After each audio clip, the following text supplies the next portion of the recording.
నమస్తే, welcome to Leo prime time debate.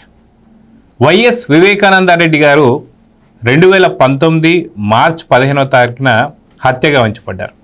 అయితే ఆ కేసు ఇప్పటివరకు ఇంకా తేలలేదు. కానీ సుప్రీంకోర్టులో సంచలనమైనటువంటి ఒక ట్విస్ట్లు అయితే ఇప్పుడు బయటకు వస్తున్నాయి. దీని గురించి మనతో మాట్లాడడానికి ప్యానెల్లో ఉన్నారు సీనియర్ జర్నలిస్ట్ సత్యమూర్తి గారు, అదేవిధంగా సీనియర్ జర్నలిస్ట్ కనకదుర్గ వడ్లమణి గారు. సార్ నమస్తే. నమస్కారం. మేడం నమస్తే. సత్యమూర్తి గారు, సుప్రీంకోర్టు దాకా వెళ్ళింది. దాదాపు వైఎస్ సునీత గారు నిజంగా కాళ్ళు అరిగేలాగైతే తిరుగుతూ వస్తున్నారు. కానీ 2019లో మార్చి 15వ తారీఖు ఏదైతే హత్య గావించబడ్డారో దాని తర్వాత వైఎస్ జగన్మోహన్ రెడ్డి గారు ముఖ్యమంత్రి అయ్యారు. సొంత అన్న అయినటువంటి ఒక తను ఎటువంటి న్యాయం చేయకుండా దాదాపు 5 ఏళ్ళు గడిపేశారు. ఇప్పుడు ఒక కొంత కొలిక్కి వస్తుందని చెప్పుకోవచ్చు. ఇప్పుడు సునీత అనుకున్నటువంటి ఒక ఎవరినైతే విచారించాలనుకుంటున్నారో వాళ్ళు రాబోతున్నారా? ఫిబ్రవరి 5వ తారీఖు అయితే ఇది పోస్ట్పోన్ అయింది. మొత్తానికి ఎవరెవరి పేర్లు వచ్చే అవకాశం ఉంది అంటే ఏం చెప్తారు? నేను అంటే మీరు అనుకున్న యాంగిల్లో కాకుండా నేను ఒక డిఫరెంట్ యాంగిల్లో నేను ఆలోచిస్తున్నాను.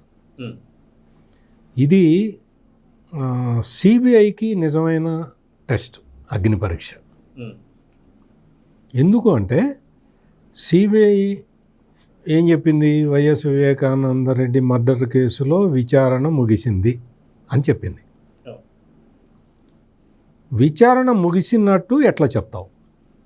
నా ప్రధానమైన ప్రశ్న అది. సిబిఐ ఆఫీసర్లే సుప్రీంకోర్టులో ఏమని చెప్పారు? ఇది high profiled political murder conspiracy అని చెప్పారు. High profiled political murder conspiracy అని చెప్పిన సిబిఐ ఆ కాన్స్పిరసీకి బాధ్యులెవరో తేల్చకుండా, బాధ్యులెవరో ఛార్జ్షీట్లో చెప్పకుండా కేసు దర్యాప్తు పూర్తయిందని ఎట్లా చెప్తుంది? ఇది నా ప్రధానమైన ప్రశ్న. అందుకని ఈ రోజున సుప్రీంకోర్టు మీరు తేల్చుకొని చెప్పండి అని పెట్టిన గడువు సిబిఐకి అగ్ని పరీక్ష. సిబిఐ ఇప్పటి వరకు కూడా ఈ కాన్స్పిరసీ, ఈ కుట్రకి ఎవరు బాధ్యులు అనే విషయాన్ని కనిపెట్టలేకపోయింది. అందరికీ తెలుసు, మీకు తెలుసు, నాకు తెలుసు, కనకదుర్గ గారికి తెలుసు. మనం అంటే కొంచెం ఏజ్ ఉన్నవాళ్ళం కాబట్టి మనకు తెలుసు. పులివెందులు వెళ్ళి 3వ తరగతి పిల్లవాడిని అడిగినా చెప్తాడు ఎవరు చంపారో, ఎందుకు చంపారో. మరి దానికి కూడా ఆధారాలు లేకుండా మేము దర్యాప్తు పూర్తి చేసేశాం అని చెప్పటం అనేది సిబిఐ చేసిన, అనుసరించిన ఘోరమైన తప్పిదం. ఇది నిజంగా సిబిఐ ఏమనుకొని చేసింది, ఎట్లా చేసింది, దర్యాప్తు పూర్తి అయిపోయింది అని ఎందుకు చెప్పింది?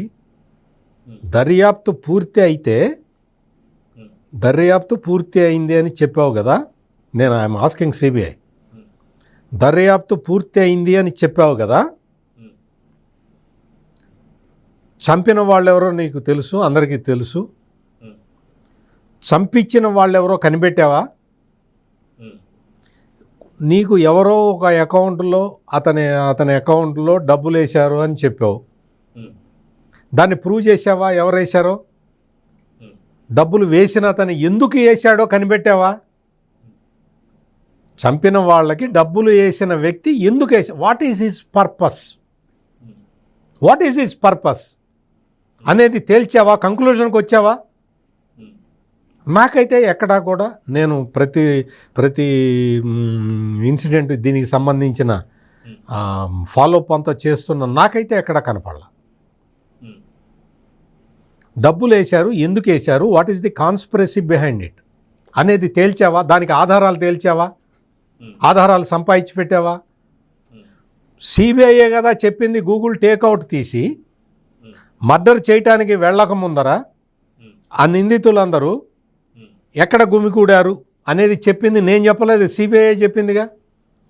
అక్కడి నుంచి వెళ్ళారు, మర్డర్ చేశారు, మళ్ళీ అక్కడికే వచ్చారు అని చెప్పింది నేను కాదుగా, సిబిఐగా. అది కూడా సాంకేతిక ఆధారాలతో సహా చెప్పింది కదా. మరి అక్కడ ముందర వెళ్ళి తర్వాత వెళ్ళిన ఆ ప్లేసులో ఉన్న వాళ్ళు ఎవరు, వాళ్ళని ఎక్యూజ్డ్ జాబితాలో చేర్చటమే కాదు, వాళ్ళ ఇంటెన్షన్ ఏంటో రాశావా, కనిపెట్టావా, ఛార్జ్షీట్లో రాశావా? రాజకీయ కారణాలతో అన్ని ఒక్క సెంటెన్స్ రాస్తే కోర్టులో శిక్ష పడే అవకాశం ఉంటుందా? ఆధారాలు, సాక్ష్యాలు వాళ్ళు ఎందుకు చేశారనేది నువ్వు చెప్పకపోతే, సాక్ష్యాధారాలతో సహా నిరూపించకపోతే, ఏ8 ఏ9 ఎవరో ఉన్నారు కదా, వాళ్ళకి మరి శిక్ష పడుతుందా? పడే అవకాశం ఇప్పటి వరకు జరిగిన దర్యాప్తు చూస్తే, వాళ్ళు వేసిన ఛార్జ్షీట్లు పరిశీలిస్తే నాకు తెలిసేది కేసు నిలబడదు. ఎందుకు అంటే, ఎందుకు అవతలున్న వ్యక్తులు మోస్ట్ పవర్ఫుల్ పర్సన్స్, ఆర్థికంగా, రాజకీయంగా, సామాజికంగా ఎంతో బలవంతులు వాళ్ళు ఇప్పటికి సిబిఐ చేతే చెప్పించారు కేసు దర్యాప్తు పూర్తి అయిపోయింది అని. దర్యాప్తు అధికారి రామ్ సింగ్ని వేరే విధంగా వచ్చి కేసు తొందరగా తేలాలండి, కేసు తొందరగా ఈ రామ్ సింగ్ తేల్చలేకపోతున్నాడండి అని డొంక తిరుగుడు మార్గంలో వచ్చి రామ్ సింగ్ని కదిలిచ్చారు కోర్టు ద్వారా. అంటే కోర్టు ఒక గుడ్ ఇంటెన్షన్లో ఇచ్చిన తీర్పు, సుప్రీంకోర్టు ఒక గుడ్ ఇంటెన్షన్తో ఇచ్చిన ఆదేశాలు ఈ కాన్స్పిరేటర్లకి ఏ విధంగా ఉపయోగపడ్డాయి అన్నది ఆలోచించండి. కోర్టు మంచి అభిప్రాయంతో ఇచ్చింది.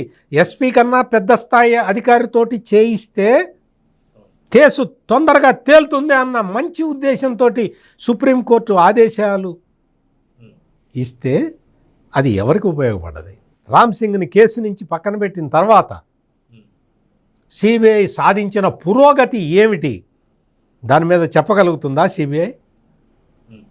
ఇది ఈ రోజున అందరినీ, బాధ్యత గల పౌరులందరినీ కూడా ఆందోళన పరుస్తున్న విషయం ఇది. మర్డరు ఎవరు చేశారో వాళ్ళంతటా వాళ్ళు వచ్చి చెబితే కానీ సిబిఐ తెలుసుకోలేదు. ప్రతిసారి కూడా వాళ్ళ వెనక వీళ్ళున్నారు, వీళ్ళు ఇందుకు చేశారు, అందుకు చేశారు అని చెప్పి సునీత ప్రతిసారి ఆధారాలు సేకరించి వాళ్ళకి ఇస్తుంటే తప్ప వాళ్ళు దర్యాప్తు చేయటం లేదు. అసలు సిబిఐ ఇది హయ్యెస్ట్ పొలిటికల్ కాన్స్పిరసీ మర్డర్ అని చెప్పింది దేని ఆధారంగానో తెలుసా? వైఎస్ షర్మిల ఇచ్చిన వాంగ్మూలం ఆధారంగా చెప్పింది. మరి వైఎస్ షర్మిలని పిలిచి ఆమె ఇచ్చిన, నువ్వు ఇట్లా వాంగ్మూలం ఇచ్చావు, నీ దగ్గర ఫర్దర్ డీటెయిల్స్ ఏమైనా ఉన్నాయని అడిగారా? సునీత ఎంతసేపటికి చెప్పి ఇట్లా జరిగింది, అట్లా జరిగింది అని చెబుతూ ఉంటే, ఇప్పుడు ఈ రోజున సుప్రీంకోర్టులో జరుగుతున్న కేసు కూడా కింది కోర్టు ఒక ఆర్డర్ ఇచ్చింది. నేను అడిగింది, నేను కొన్ని ఒక 10-12 పాయింట్లు అడిగితే, ఈ 10-12 పాయింట్లు కాకుండా వేరే పాయింట్ మీద ఆర్డర్ ఇచ్చింది కింద కోర్టు. ఇది మరి దీనివల్ల న్యాయం జరుగుతుందా అని చెప్పి సునీత సుప్రీంకోర్టు దాకా మళ్ళీ వెళ్ళింది. అంటే కింది కోర్టు ఆర్డర్ ఎట్లా ఉంది అంటే, నేను 22 టాపిక్స్ ఎన్నో ఇచ్చింది క్వశ్చన్లు, ఈ క్వశ్చన్లకు ఆన్సర్ చెప్పగలుగుతారా అని.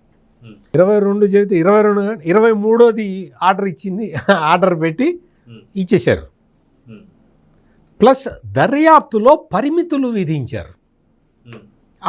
అతను ఎవడో ఉన్నాడు, కొత్త కుర్రాడు, కొత్తగా అంటే కేసులో కొత్తగా వినిపించిన పేరు, ఆ పేరు వరకే చేయండి, ఆ పేరు దాటి రామాకండి అని చెప్పటం ఏంటి? అతను ఎవరు?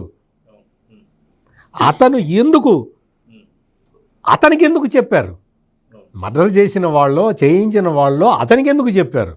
అతను ఎవరికి చెప్పాడు? ఇవన్నీ తేలాల్సిన అవసరం ఉంది కదా. ఇదే సునీత అడుగుతున్నది. మీరు అక్కడ వరకే చూడండి, అక్కడ వరకు చూసి ఏం చేయాలి? అంటే కోర్టులకు అది ఉందా సార్, ఆ హక్కు ఉందా, వీళ్ళ వరకే చేయని వీళ్ళని చేయకూడదు అని చెప్పేసి అన్నారు. దర్యాప్తులో కోర్టులు జోక్యం చేసుకోవడానికి వీల్లేదు. దర్యాప్తు ఎలా జరగాలనేది దర్యాప్తు అధికారి చేస్తాడు.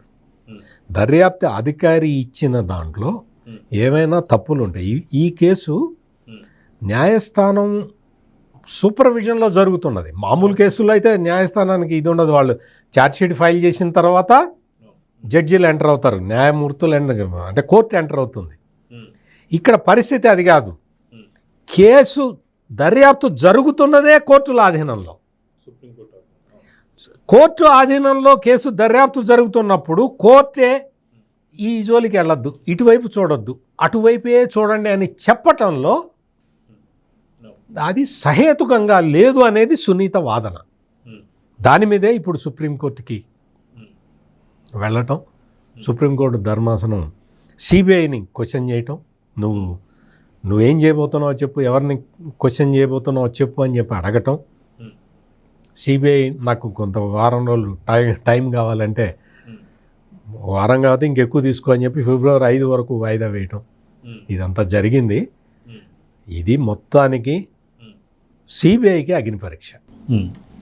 కనకదుర్గ గారు, మనం ఇప్పుడు మాట్లాడుకున్నటువంటి వ్యక్తి మామూలు వ్యక్తి కాదు.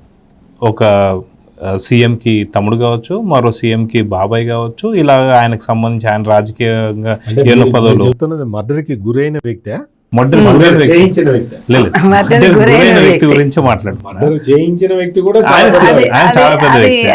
సో మనం చూసుకుంటే ఏ విధంగా చూడాలంటారు? ఎందుకంటే ఇంత ఏమంటారు పొలిటికల్ బ్యాక్గ్రౌండ్ ఉన్న వ్యక్తి, అదిగాక ఒక సీఎంకి తమ్ముడు, ఇంకో మరో సీఎంకి ఒక బాబాయ్ అనే వ్యక్తికి సంబంధించి ఇంకా న్యాయం జరగలేదు అంటే సామాన్యుడి పరిస్థితి ఏంటి?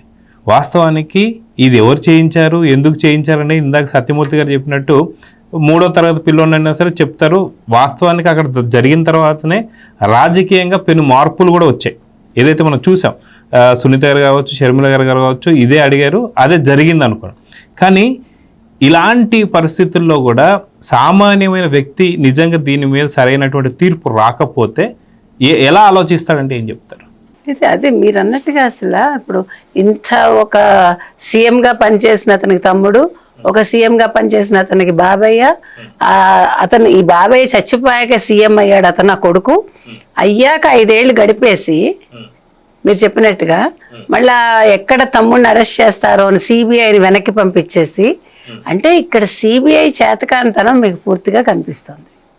ఈ మాట మనం అనొచ్చు అనకూడదు నాకు తెలియదు, కానీ అడుగడుగున సిబిఐకి ఆంక్షలు పెడుతున్నది ఎవరు? అంటే ఈ కేసులో మనం మొత్తం ఈ కేసు వరకే నేను మాట్లాడుతున్నా. ఈ కేసులో ఎక్కడ చూసినా కూడా ఇందాక సత్యమూర్తి గారు చెప్పినట్టుగా సిబిఐ వైఫల్యమే కనిపిస్తుంది మనకి. ఎందుకని ఫర్దర్గా వాళ్ళు వెళ్ళటం లేదు? ఇప్పుడు ఒక గుర్రానికి కళ్ళకి గంతలు కట్టినట్టుగా వాళ్ళు చెప్పిందే తీసుకుంటున్నారు. లేదు, సునీతకి కేసు దర్యాప్తు చేసి సునీతకి చెప్పాల్సిన వాళ్ళు సునీత చెప్పిన కూడా చేయట్లేదు. అది ఎగ్జాక్ట్లీ. అంటే ఇప్పుడు నువ్వు నీ పని చేయకుండా మరి ఈ సిబిఐ ఎందుకు? అసలు సిబిఐ ఎంక్వైరీ తీసేయచ్చా? ఎందుకని సుప్రీంకోర్టు దీని మీద దృష్టి పెట్టలేదు? మనకు అర్థం కాల. అంటే సుప్రీంకోర్టు మనం ఏం తప్పు పట్టాం, వాళ్ళకి వచ్చింది వాళ్ళు దాని ప్రకారం వాళ్ళు మాట్లాడతారు, అంతవరకే మనం తీసుకుంటాం. కానీ ఇక్కడ అంటే సునీతకు వేరే మార్గం లేదా? నాకు అర్థం కాని విషయం అది. అంటే వితౌట్ సిబిఐ ఒక సిట్ విచారణ, ఇంకో విచారణ వేయడానికి లేదా?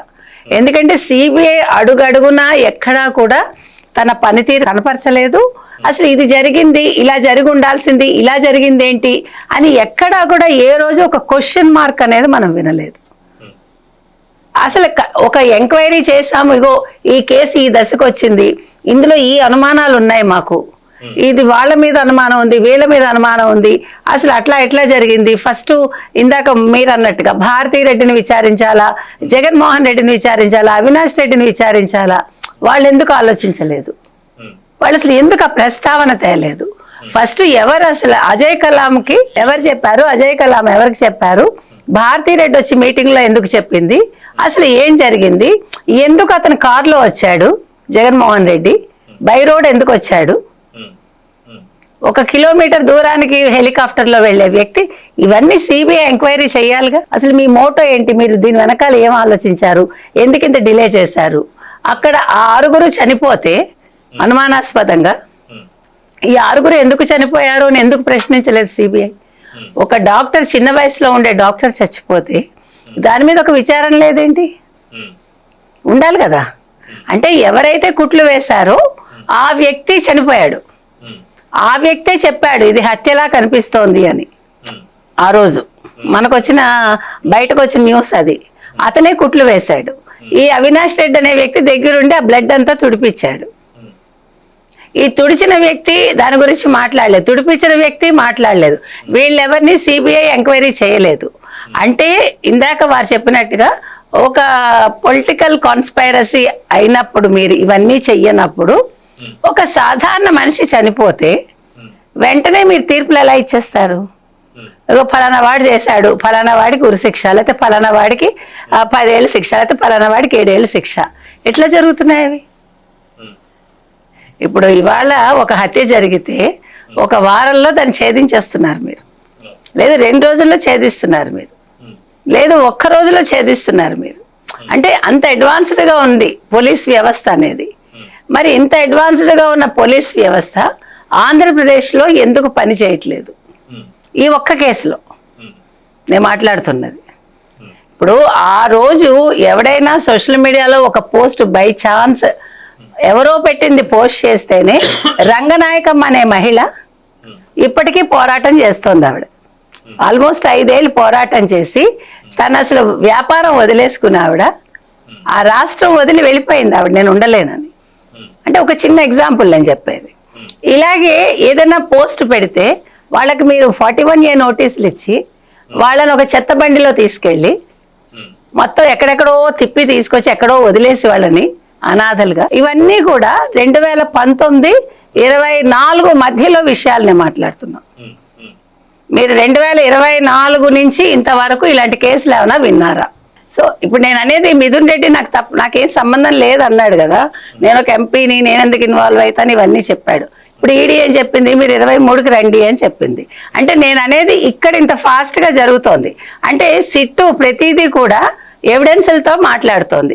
మరి సిబిఐ 2019, 24 మధ్యలో, అంటే 2019లో హత్య జరిగితే అలా ఎవిడెన్స్లు ఎందుకు చూపించట్లేదు అని నేను అడుగుతున్నా. ఇగో ఫలానా వాళ్ళు ఇక్కడ ఈ రోజు ఆ టైంకి ఇక్కడ ఉన్నారు, వీళ్ళు ఇక్కడ ఉన్నారు, అతను ఎవరు, ఆ వాచ్మెన్ ఎక్కడున్నాడు, ఏం చేశాడు, అతను ఎందుకు చనిపోయాడు, ఇవన్నీ చెప్పాలిగా. ఇవన్నీ అంటే ఒక సామాన్య మానవుడికి కలిగే అనుమానాలు ఇవన్నీ. ఎవరికైనా కుతూహలం ఉంటుంది. అందులో వాళ్ళ ఊర్లో ఇంకా ఎక్కువ ఉంటుందిగా. వాళ్ళందరికీ కూడా ఆయన అంటే ఇష్టం, వివేకానంద రెడ్డి అంటే. వాళ్ళకి ఎంత బాధ ఉంటుంది, ఇదేంటి ఇన్ని సంవత్సరాలైనా తేలలేదు, ఒక సొంత బాబాయ్ చనిపోతే జగన్మోహన్ రెడ్డి ఎందుకు దీన్ని ఛేదించలేకపోయాడు, ఇతనే ముఖ్యమంత్రి అని అనుకుని ఉంటారుగా 2019, 24 మధ్యలో. అది కూడా నీ ఓటమికి కారణం అయింది. నీకు ఏ సంబంధం లేకపోతే జగన్మోహన్ రెడ్డి ఏం చేసి ఉండాలి? ఇది మొత్తం ఛేదించేసి 19లో రాగానే ఇగో మా బాబాయ్ హత్యలో వీళ్ళు ఇన్వాల్వ్ అయి ఉన్నారు, నేను ఏ రకంగానూ ఇందులో నేను ఇన్వాల్వ్ అవ్వలేదు, నేను చాలా మంచివాడిని అని ప్రూవ్ చేసుకుని ఉండాలి. ఇంకా అడ్డుకట్టలేస్తూ ఇప్పటికి కూడా ఇందాక వారు చెప్పినట్టుగా సిబిఐ మీద మనకి ఇప్పటికి కూడా కాన్ఫిడెన్స్ లేదు. వీళ్ళు ఫర్దర్గా ఏం చేస్తారు అనే దాని మీద ఇప్పుడు 2 వారాలు వాళ్ళు టైం అడిగారు ఎవరెవరిని విచారించాలంటే. నాకు ఇక్కడ అర్థం కాని పాయింట్ ఒకటంటే, నాకు టెక్నికల్గా అంత తెలియదు, జస్ట్ ఐఎమ్ ఆస్కింగ్. ఏంటంటే అసలు ఎందుకు సునీత చెప్పిందే డైరెక్ట్ తీసుకోవచ్చు కదా, సిబిఐ ఎందుకు దాని మీద ఆన్సర్ ఇవ్వాలి అనేది నాకు అర్థం కాలే. ఎవరెవరిని విచారించాలి అనేది సునీత ఒక లిస్ట్ ఇచ్చేస్తే సరిపోదా? ఇది టెక్నికల్గా నాకు దానికి అర్థం కాలేదు. ఇప్పుడు సునీత గారు ఆల్రెడీ ఇచ్చారండి ఎవరెవరిని చెయ్యాలి అనేది. అయినా మళ్ళీ సిబిఐ చెప్పాలి అని వాళ్ళ కోర్టు అడిగారండి, సుప్రీంకోర్టు అడిగారు. దానికి వాళ్ళు 2 వారాలు టైం అడిగారు. ఇది ఎందుకు సిబిఐ సునీత గారు ఇచ్చారు కదండి దాని మీద చేస్తే సరిపోతుందని ఎందుకు చెప్పలేదు, 2 వారాలు టైం ఎందుకు అడిగింది? ఇది మన సందేహం. అయితే సత్యమూర్తి గారు, వాస్తవానికి ఈ కేసులో చాలా కీలక మార్పులు అయితే తిరుగుతూ వస్తున్నాయి. ఎవరైతే సిఐ ఆ టైంలో ఉన్నటువంటి శంకర్ ఎవరైతే ఉన్నారో ఆ టైంలో అక్కడ జరిగినటువంటి పూర్తి సిచ్యువేషన్ చూసి తను వాంగ్మూలం అయితే ఒకటి ఇచ్చాడు. ఇచ్చిన తర్వాత లేదు నన్ను మళ్ళీ బెదిరించారని చెప్పేసి అన్నారు. తర్వాత సిఐ స్థాయిలో ఉన్నటువంటి ఒక వ్యక్తి ఇప్పుడు ముఖ్యమంత్రి స్థాయిలో ఉన్న నారా చంద్రబాబు నాయుడు గారి పైన ఒక కేసు కూడా వేయడం చూసాం. అంటే తన వెనక ఎవరున్నారో ఏంటి, ఈ కేసుని ఇంకా ఎన్ని రకాల మలుపులు తిరపాలని చూస్తున్నా మనకు అర్థమవుతుంది. తనకు సంబంధించిన అక్రమ ఆస్తుల కేసులో కూడా ఇప్పటికే ఎంతోమంది జడ్జిలు మారినట్టే ఈ కేసును కూడా చాలా సుదీర్ఘకాలం నడపాలని చెప్పి చూస్తున్నాడా జగన్మోహన్ రెడ్డి అని చెప్పి అయితే కొంత అనుమానాలు వేస్తే వస్తున్నాయి. దీని గురించి మీరు ఏం చెప్తారు? అంటే అందులో అనుమానం ఏముంది, ఇట్స్ ప్రూవ్డ్ ఫ్యాక్ట్ కదా, ప్రూవ్డ్ ఫ్యాక్ట్. ఇప్పుడు చాలామంది చాలా రకాలుగా కేసుకి అడ్డం పడుతూ ఉన్నారు. మెయిన్గా అడ్డం పడ్డ వ్యక్తి ఎవరు అంటే వైఎస్ వివేకానంద రెడ్డికి పిఏగా పనిచేసిన కృష్ణారెడ్డి. అవును. అతను కొన్ని కేసులు పెట్టాడు.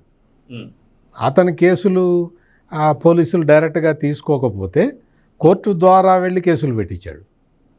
సునీత మీద, సునీత భర్త మీద, సునీత భర్త పేరు రాజశేఖర్ రెడ్డి, అతని మీద, సిబిఐ విచారణ అధికారి రామ్ సింగ్ మీద కేసులు పెట్టించారు. కేసులు పెట్టించిన తర్వాత అవన్నీ కూడా ఎప్పుడైతే అంటే జగన్మోహన్ రెడ్డి ప్రభుత్వం వాటిని ఎండార్స్ చేసింది. ఆ తర్వాత ప్రభుత్వం మారిన తర్వాత వాటి మీద విచారణ జరిపితే అవన్నీ తప్పుడు ఫిర్యాదులు అని అర్థమైపోయింది. సుప్రీంకోర్టు సునీత మీద, రాజశేఖర రెడ్డి మీద, రామ్ సింగ్ మీద ఉన్న కేసుల్ని క్వాష్ చేసింది. సుప్రీంకోర్టు క్వాష్ చేసింది, ఆ కేసులన్నీ కూడా క్వాష్ చేసింది. అదేవిధంగా అంటే ఈ కేసులు కృష్ణారెడ్డి పెట్టిన కేసులు తప్పుడు కేసులు అని సుప్రీంకోర్టు ఒక నిర్ణయానికి వచ్చింది కదా. అట్లాగే ఇందాక కనకదుర్గ గారు చెప్పినట్టు 6 సాక్షులు ఇప్పటి వరకు చనిపోయారు. ఈ 6 సాక్షులకి సంబంధించిన కేసులు ఎవరెవరు ఎందుకు చనిపోయారు అనేది సిబిఐ ఎంక్వైరీ చేసిందా? ఈ 6 వాచ్మెన్ రంగయ్య లేకపోతే అక్కడి నుంచి మొత్తం అందరూ ఇందులో ఉన్న 6 సాక్షులు చనిపోయారు కదా. ఈ చనిపోయిన వాళ్ళ మీద వీళ్ళు బలానా దానివల్ల చనిపోయారు అని ఎవరైనా నిర్ధారణకు వచ్చారా? సిబిఐ నిర్ధారణకు వచ్చిందా, లేకపోతే రాష్ట్ర పోలీసులు ఏమైనా నిర్ధారణకు వచ్చారా? కేసులు వాటికి ఎంత అంటే సహజ మరణాలుగా క్లోజ్ చేశారా అనేది మరి మీడియాలో ఉన్న మనకే తెలియదు. అంటే మరి అక్కడ ఏం జరుగుతుందో చూసుకోవాలి. ఇవన్నీ కూడా ఇటువంటి విషయాలు అస్పష్టంగా ఉండగానే కేసు దర్యాప్తు పూర్తి అయిందని సిబిఐ అట్ట చెప్పింది. మీకు సిబిఐ వాళ్ళు ఏం చేశారు, అజయ్ కల్లాం దగ్గరికి వెళ్ళి ఓ స్టేట్మెంట్ తీసుకున్నారు. ఆ స్టేట్మెంటు తప్పు తూచి తప్పు అన్నాడు. ఆ తర్వాత స్టేట్మెంట్ ఇచ్చింది ఆయనే. తప్పు అన్నప్పుడు సిబిఐ ఆ రికార్డెడ్ ఇది వీడియో క్యాసెట్ కోర్టుకి సమర్పించారు. చేశారు కదా. అంటే ఇంత పకడ్బందీగా కేసును ముందరకు తీసుకెళ్లారు కదా. ఫర్దర్గా ఎందుకు వెళ్ళలేదు? కేసు ఫర్దర్గా ముందరికి ఎందుకు వెళ్ళలేదు అనేది ఇక్కడ ప్రధానమైన అంశం. సిబిఐ కన్నా వేగంగా, సిబిఐ కన్నా సమర్థంగా సునీత కేసులో వివరాలు చెప్తూ ఉన్నది. సునీత చెప్తూ ఉన్నది. మామూలుగా అయితే ఏం జరగాలి, సునీత మామూలుగా ఉండాలి, సిబిఐ వాళ్ళు వచ్చి చెప్పాలమ్మా ఇది జరిగిందమ్మా ఇది జరిగిందమ్మా అని చెప్పాలి, కూతురు కాబట్టి. అట్లా కాదు, ఇక్కడ రివర్స్ జరుగుతున్నది. సునీత చెబుతుంది, సార్ వాడిని పట్టుకోండి సార్, సార్ వీడిని విచారించండి సార్, సార్ వీడి దగ్గర స్టేట్మెంట్ తీసుకోండి సార్ అని చెబుతూ ఉంటే వాళ్ళు తీసుకుంటున్నారు. దీనివల్ల ఏమైంది, సజ్జల రామకృష్ణారెడ్డి లాంటి వాళ్ళు బయటకు వచ్చి ఏం చెప్తున్నాడు, సునీత డైరెక్షన్లో సిబిఐ నడుస్తుందని చెప్తున్నాడు. సునీత డైరెక్షన్లో సిబిఐ నడవటం కాదు, సిబిఐ కరెక్ట్గా పని చేయకపోవటం వల్ల సునీత ఆమె ఎక్స్ట్రా పని చేసి ఆమె చెప్తూ ఉన్నది. ఆమె ఎక్స్ట్రా పని చేసి అయ్యా ఇది చూడండి అయ్యా ఇది చూడండి అయ్యా అని బతిలాడుతున్నది. ఇప్పుడు జరుగుతున్నది అది. ఇది కరెక్టేనా? సిబిఐ డైరెక్టర్ దగ్గర నుంచి అందరూ ఆలోచించుకోవాలి. పెద్ద పెద్ద కేసులు చిటికలో సాల్వ్ చేసే సిబిఐ, ఇంకా సిబిఐ కన్నా పైన ఇంకేమి దర్యాప్తు సంస్థలు లేవుగా ఇండియాలో. మరి సిబిఐ ఇట్లా ఉంటే, ఈ కేసుకు సంబంధించి ఇట్లా ఉంటే ఇంకెవరితో చెప్పాలి? అందుకని ఇది సిబిఐ వాళ్ళు దీన్ని ఇప్పటికైనా, అంటే ఇప్పటి వరకు సిబిఐ చాలా తప్పులు చేసింది, కేసుకు సంబంధించి ఎటువంటి పురోగతి లేదు. రామ్ సింగ్ అనే ఎస్పీ స్థాయి అధికారి ఎంతో ప్రాణాలకి తెగించి అతని కేసుని దర్యాప్తు చేశాడు. రామ్ సింగ్ సిబిఐ ఆఫీసర్ అయిన రామ్ సింగ్ మీదే కేసులు పెట్టించాడు జగన్మోహన్ రెడ్డి ప్రభుత్వంలో ఉండగా. మరి ఆనాటి రాష్ట్ర ప్రభుత్వం సిబిఐ మీద కుట్ర పన్నింది అని కదా దీని అర్థం. మరి సిబిఐ ఎక్కడైనా సరే, ఏ కోర్టులో, ఏ న్యాయస్థానంలో ఎక్కడికైనా సరే ఆనాటి రాష్ట్ర ప్రభుత్వం మమ్మల్ని ఇరకాటంలో పెట్టింది అని చెప్పారా? కర్నూలులో వీళ్ళు అవినాష్ రెడ్డిని అరెస్ట్ చేయడానికి వెళ్ళినప్పుడు సిబిఐ తోక ముడిచింది అని రాసుకున్నారు అందరూ, ఆ పార్టీకి సంబంధించిన మీడియాల్లో అందరూ సిబిఐ తోక ముడిచి వెళ్ళిపోయింది అని. మరి ఇటువంటి విషయాలు వింటే సిబిఐ ఆఫీసర్లకు ఎట్టుంటుందో కానీ నాకు మాత్రం సిగ్గేస్తున్నది. ఆ రోజు జరిగిన విషయాలన్నీ తలుచుకుంటే ఇప్పటికీ సిగ్గుపడాల్సి వస్తున్నది. సిబిఐనే తరిమి కొట్టాడు జగన్మోహన్ రెడ్డి అన్నది బయటికి మొత్తం ప్రపంచం మొత్తం చూసింది. సిబిఐని తరిమి కొట్టాడు జగన్మోహన్ రెడ్డి. ఇక చెప్పండి, సిబిఐ ఏం చేయాలి? ఎంత ప్రెస్టీజియస్గా తీసుకోవాలి ఈ కేసుని? ఒక రాష్ట్ర ప్రభుత్వంలో ఉన్న కొంతమంది వ్యక్తులు అడ్డుపడుతూ ఉంటే సిబిఐ అచేతనంగా నిలబడిపోతే, చౌరస్తాలో నిలబడి దిక్కులు చూస్తూ ఉంటే ఇంకా ఈ దేశంలో ఈ అన్యాయాలు, అక్రమాలు, ఈ ఫ్రాడ్లు, ఈ కేసులు, వైట్ కాలర్ నేరాలు, ఈ సైబర్ క్రైమ్స్ ఇవన్నీ ఎవరు ఆపాలి? పెద్ద పెద్ద కుంభకోణాలు చేయాలి కదా, సాల్వ్ చేయాలి కదా, పెద్ద పెద్ద కేసులు ఉన్నాయి కదా, ఒక్కొక్కడు లక్షల కోట్లు కొట్టుకొని వెళ్ళిపోతున్నాడు కదా. మరి అవన్నీ సిబిఐ ఎట చేస్తుంది? ఇంత చిన్న మర్డర్ కేసు, ఇది అన్ని ఎవిడెన్సులు ఉన్న ఒక మర్డర్ కేసుని సాల్వ్ చేయడానికి ఇన్ని సంవత్సరాల సునీత ఇన్నిసార్లు కోర్టు చుట్టూ తిరగాల. అయ్యా వాళ్ళకు ఇది ఇచ్చి జరిపించండి అయ్యా, నేను 22 క్వశ్చన్లు రాసి ఇచ్చానయ్యా, 22 క్వశ్చన్లకి సమాధానాలు చెప్పించండి అయ్యా అని కోర్టుల్ని బతిన్లాడుకోవాలా? సిబిఐ ఆఫీసర్లు అందరూ ఒకసారి కూర్చొని ఆలోచించుకోండి. మీ క్యారెక్టర్ మీద Vivekananda Reddy murder case solve చెయ్యలేకపోతున్న అసమర్థులు అన్న గుర్తు పడబోతున్నది. అందుకని మీరు చాలా జాగ్రత్తగా ఉండాల్సిన అవసరం ఉన్నది అనేది నేను చెప్పటానికే ఇంత ఆవేదనగా చెప్తున్నాను.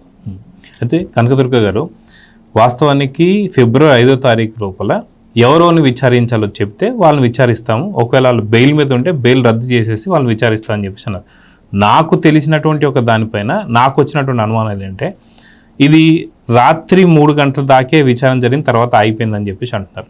దాని తర్వాత ఫోన్ కాల్ ఎక్కడి నుంచి ఎవరికి వెళ్ళింది, అక్కడ లోటస్ పాండ్లో ఎవరు ఫోన్ కాల్ పికప్ చేశారు వాళ్ళని విచారించాలి. ఆ ఫోన్ కాల్ లిఫ్ట్ చేసి మాట్లాడిన వాళ్ళు ఎవరు, దాని తర్వాత అక్కడి నుంచి మేడం పిలిస్తే పైకి వెళ్ళారని చెప్పి అంటున్నారు. సో ఆ మేడం ఎవరు? అదేవిధంగా చూసుకుంటే జగన్మోహన్ రెడ్డి పైకి వెళ్ళొచ్చి కిందికి వెళ్ళిన తర్వాత ఇందాక సత్యమూర్తి గారు చెప్పినట్టు అజయ్ కల్లం గారు ఈ యొక్క విషయాన్ని బయటపెట్టారు, బాబాయ్ ఈజ్ నో మోర్ అని చెప్పేసి అన్నారని. తర్వాత మళ్ళీ వెనక్కి తీసుకున్నారు. ఇవన్నీ చూస్తున్నాం. సో చూసుకుంటూ వస్తుంటే ఇక్కడ విజయసాయిరెడ్డి గారు బయట బాహ్య ప్రపంచానికి ఆయన గుండెపోటుతో మరణించారని చెప్పేసి అయితే అన్నారు. సో ఈ విధంగా చూసుకుంటే ఎంతో మందిని విచారించాల్సిన అవసరం ఉంది. నిజంగా ఫిబ్రవరి 5వ తారీఖు నిజంగా ఇందాక సత్యమూర్తి గారు చెప్పినట్టు సిబిఐ నిష్పక్షపాతంగా ఒకలిగిన విచారిస్తుంటే ఖచ్చితంగా ఈ పేర్లన్నీ వచ్చే అవకాశాలు ఉన్నాయా లేదా అంటే ఏం చెప్తారు? వస్తాయో లేదో తెలియదండి. ఎందుకంటే ఇప్పుడు సిచ్యువేషన్ చూస్తున్నా ఇందాక వారు చెప్పినట్టుగా మనకి సిబిఐ మీద చాలా అనుమానంగా ఉంది. యాక్చువల్గా ఇలా తీసుకుంటూ వెళ్తే ఇక్కడ ఇంకొకటి, ఇప్పుడు చనిపోయిన 6గురిలో భారతీరెడ్డి గారి తండ్రి గారు కూడా ఉన్నారు, ఈసీ గంగిరెడ్డి. మరి వారిని విచారించాలంటే వాళ్ళందరినీ విచారించాలి కదా. ఇట్లా ఇప్పుడు ఈ చనిపోయిన వాళ్ళకి సంబంధించిన కుటుంబాలు ప్లస్ మీరు చెప్పినట్టు ఈ కాల్ రిసీవ్ చేసుకున్న దగ్గర నుంచి ఇది బయటకి గుండెపోటు అని వచ్చే వరకు, అంటే అంతవరకు అంతమందిని విచారించాలి. మళ్ళా వచ్చాక ఇది గుండెపోటు కాదు, మళ్ళా హత్య అని చెప్పింది ఎవరు, దీన్ని మొత్తం అసలు మేనేజ్ చేసింది ఎవరు, వాళ్ళని విచారించాలి. ఇది మీకు ఇప్పుడప్పుడే తేలేలాగా లేదు. కానీ నిజంగా సిబిఐకి మనస్సాక్షి ఉంటే, నిజంగా వాళ్ళు ప్రజల మనుషులైతే, ప్రజల కోసం పని చేస్తూ ఉంటే, వాళ్ళు మొత్తం లిస్ట్ అంతా మరి వాళ్ళు ప్రిపేర్ చేస్తారా మనకు తెలీదు, లేదు ఎవరు సునీత గారి సహాయం తీసుకుంటారా మనకు తెలీదు. కానీ వివరంగా పేర్లు తీసుకుని ఖచ్చితంగా మీరు అన్నట్టుగా ఎక్కడ ఆగిపోయిందో అక్కడి నుంచి మొదలు పెట్టాలి. ఇది ఎంతైనా టైం తీసుకొనివ్వండి, 3 నెలలు కాదు 6 నెలలు పట్టినా ప్రతి ఒక్కళ్ళని ఇప్పటికైనా నిజాయితీతో నిబద్ధతతో వాళ్ళు చేస్తే నిజంగా వివేకానంద రెడ్డిని చంపింది ఎవరు అనే విషయం ఖచ్చితంగా బయటకు వస్తుంది. ఇందాక మీరు అన్నట్టుగా ఇప్పుడు ఇంత పొలిటికల్ బ్యాక్గ్రౌండ్ ఉన్న వ్యక్తులు ఈ రకంగా మేనేజ్ చేయగలుగుతూ ఉంటే ఒక సాధారణ వ్యక్తి పరిస్థితి ఏంటి? ఇప్పటికి చనిపోయిన వాళ్ళైతే శిక్ష పడిన వాళ్ళల్లో, ఉరి శిక్షలు పడ్డ వాళ్ళల్లో చాలా మంది అమాయకులు ఉండొచ్చు. ఒక సినిమా కూడా వచ్చింది మనకు తెలుసు. అందుకని నేను అనేది ఏంటంటే మీరు టైం పట్టనివ్వండి ఇలాంటి కేసుల్లో. ఇప్పుడు కోర్టులకు టైములు లేవని తొందరగా హర్రీబర్రీగా ఏమి చేయొద్దు. ఎందుకంటే ఇది చిన్న విషయం కాదు. అతను మామూలు మనిషి కాదు, అతని అన్నగారు మామూలు మనిషి కాదు, అతని కొడుకు మామూలు మనిషి కాదు. ఇవాళ ఇంకా నిస్సిగ్గుగా అతను ప్రజల్లోకి వస్తున్నాడు, మళ్ళానే ముఖ్యమంత్రిని కావాలనుకుంటున్నాడు. అంటే ఒక రాష్ట్రాన్ని ఇంకా అల్లకల్లోలం ఎలా చెయ్యాలి అని ఆలోచిస్తున్న వ్యక్తి పొరుగు రాష్ట్రంలో ఒక ప్యాలెస్లో కూర్చుని అలాంటి వ్యక్తుల మీద మీరు విచారణ సజావుగా చేయాలండి. ఎందుకంటే ఇది చిన్న విషయం కాదు, ఒక రాష్ట్రంతో ముడిపడి ఉంది, రాష్ట్ర భవిష్యత్తుతో ముడిపడి ఉంది. ఎందుకంటే నేను మళ్ళా వస్తాను, ఇప్పుడు కూడా బెదిరిస్తున్నాడు ఆ వ్యక్తి, మీ సంగతి తేలుస్తాను, పోలీసులు బట్టలు ఓడ తీసుకొడతాను. ఇది అన్నీ కూడా కోర్టు గమనించాలి. అంటే ఒక సామాన్య వ్యక్తి, ఈరోజు అతను ఒక ఎమ్మెల్యే అంతే, ఒక ముఖ్యమంత్రిగా పనిచేసి ఉండొచ్చు జగన్మోహన్ రెడ్డి, కానీ వాళ్ళు ఒక ఎమ్మెల్యే. ఒక ఎమ్మెల్యేగా ఉండే మీరు ఈ రకంగా బెదిరిస్తున్నారంటే మీరు ముఖ్యమంత్రిగా ఉన్న 5 ఏళ్లలో ఎన్ని అరాచకాలు చేశారు, ఈ హత్యను ఏ రకంగా మీరు మాఫీ చేయడానికి చూశారు, దీన్ని ఎట్లా మీరు మేనేజ్ చేశారు అనే అంశం మీద ఇవాళ కోర్టులు కావచ్చు, సిబిఐ కావచ్చు, మరొకళ్ళు కావచ్చు దృష్టి పెట్టి సరైన న్యాయం అయితే చెయ్యాలని మనం కోరుతున్నాం.